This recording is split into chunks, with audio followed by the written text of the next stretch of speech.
Nyaki selama 1 minggu deh. Terus mari ngono deh, iki pingin metu intine ora cocok sama majikane ngono jadi terus Mbak iki ketoke ndek ngono ndek 1 minggu ki iso notis ora Mbak? Satu hari pun kan boleh notis Mbak. Yang penting dia harus ada apa ya, menuruti peraturan. Dia harus bayar majikan atau seperti apa dan bagaimana kan harus ada syaratnya. 1 hari pun boleh ngebreak. Tapi masalahnya kalau kamu ngebreak, kamu harus bayar majikan dong.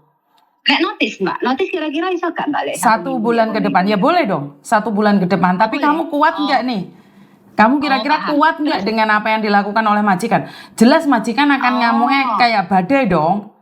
Yakin kamu baru kerja seminggu, ngebreak, ngasih 1 bulan notis. Kira-kira majikannya suka nggak? Lah iya tuh Mbak. Iya.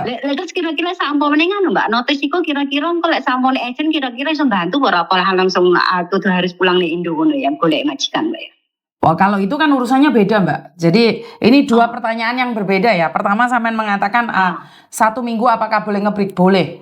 Tapi ada 2, 1 bulan notis atau langsung bayar majikan. Tapi kamu sudah berani nekat ngebreak, apakah perlakuan majikan akan baik? Kuat nggak kamu 1 bulan ke depan? Saya takutnya kamu difitnah lah, mencuri lah, ntar masalahnya bukan selesai sampai di situ, malah masuk penjara atau seperti apa? Oh iya. Jadi jane iku anu lho Mbak. Jane saurunge kan iku jane iku kan ndek kono kan enek sing cicilamane kan 3 tahun. Berarti tak omongi yo sampean bertahan ae lho. Lek maksudnya koyo ngono kuwi wong cicine sing biyen sakmono iso bertahan badanmu kan. Dhek seminggu lho sih ya. Iya, seminggu kan masih masa-masa penyesuaian. Dan kalau kamu memang mau notis, kenapa kamu harus nunggu 1 bulan?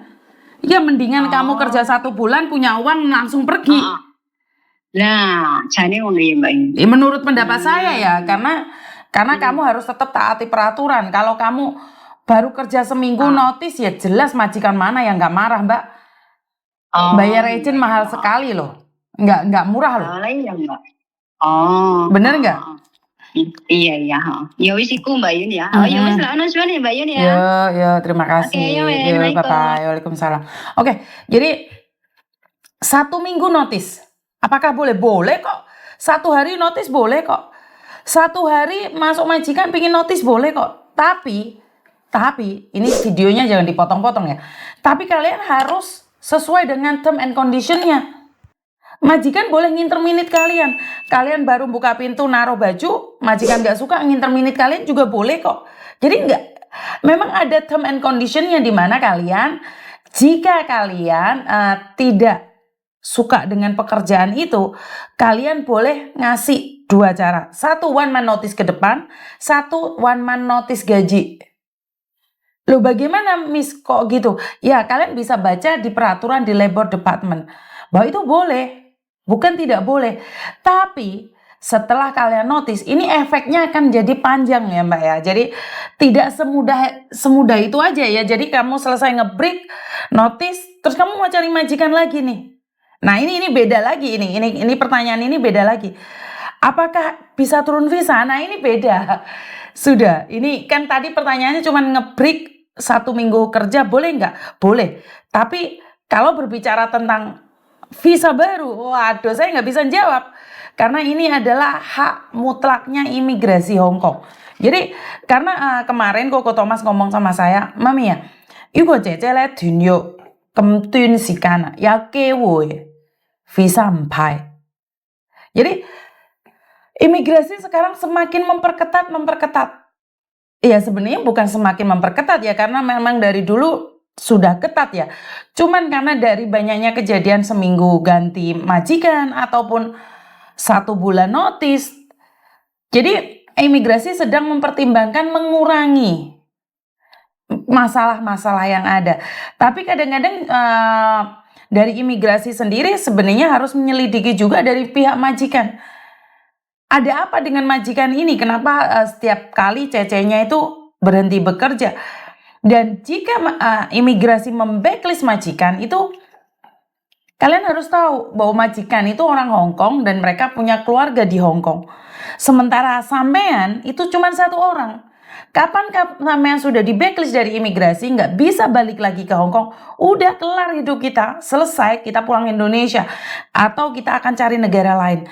Tapi seorang majikan yang di blacklist oleh imigrasi, contohnya, saya nih, karena saya sering interminate Cece, saya di blacklist, nggak boleh mengambil pembantu lagi. Tapi kan suami saya bisa, Mbak. Anak saya bisa. Mertua saya bisa. Bener nggak? Jadi karena itu selalu berhati-hati. Makanya banyak mbak-mbaknya yang mengatakan, majikan saya ini sudah di blacklist loh Miss Yuni, tapi kenapa masih bisa ambil pembantu? Ya karena majikan kan punya keluarga di sana sayang.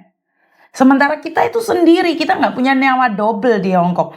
Kita itu sendiri, kita melakukan apapun itu sendiri. Karena itu saya selalu katakan semangat di dalam segala hal, nggak kuat dideleh, kita pulang baik-baik. Jangan sampai bertengkar dengan majikan, jangan sampai kita otot-ototan dengan majikan, jangan sampai kita menyalahi peraturan yang sudah ada. Jadi buat teman-teman, saya selalu berdoa buat kalian semua, lakukan yang terbaik agar rezeki kita juga mengalir dengan baik, menjadi berkat buat keluarga kita, agama kita, dan juga negara kita. Jadi tetap semangat apapun yang terjadi di negeri orang. Seenak-enaknya hujan emas di negeri orang lebih enak di negeri sendiri. Bener nggak?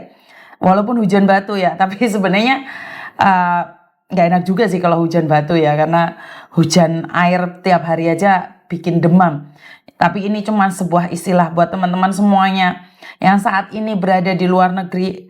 Simpan uangmu dengan baik-baik, manfaatkan peluang saat ini saat kalian berada di luar negeri. Kesempatan ini sangat istimewa sekali. Tidak semua orang bisa memilikinya, apalagi kalian yang legal ya. Dan kalian harus tetap semangat, lakukan yang terbaik. Dan buat teman-teman yang saat ini ilegal di luar negeri yang lagi mendengarkan ocehan saya, jaga diri baik-baik dan juga simpan uangnya juga baik-baik, karena apes tidak ada dalam kalender. Saya tidak menginginkan beberapa contoh-contoh kasus yang sudah saya lihat sendiri dengan mata kepala saya sendiri itu akan ada. Dan hari ini saya pribadi mengucapkan banyak-banyak terima kasih buat teman-teman yang jarang lihat nonton live saya, karena saya jarang live di akhir-akhir bulan, di awal tahun ya, bukan di akhir bulan ya. Di awal tahun saya jarang live, tapi saya selalu ada buat kalian. Dan video-video saya kalian bisa lihat itu saya ulang. Saya tidak peduli dengan orang yang mengatakan ya pantas saja nggak dapat button line, atau pantas saja nggak banyak viewernya, atau pantas saja. Saya bukan itu. Tujuan saya hanya mengingatkan dan edukasi. Saya akan teruskan ulangi dan ulangi lagi video itu agar kalian sampai nancap di pikiran kalian. Jangan sampai overstay di negara orang. Jangan sampai melakukan kesalahan-kesalahan yang fatal.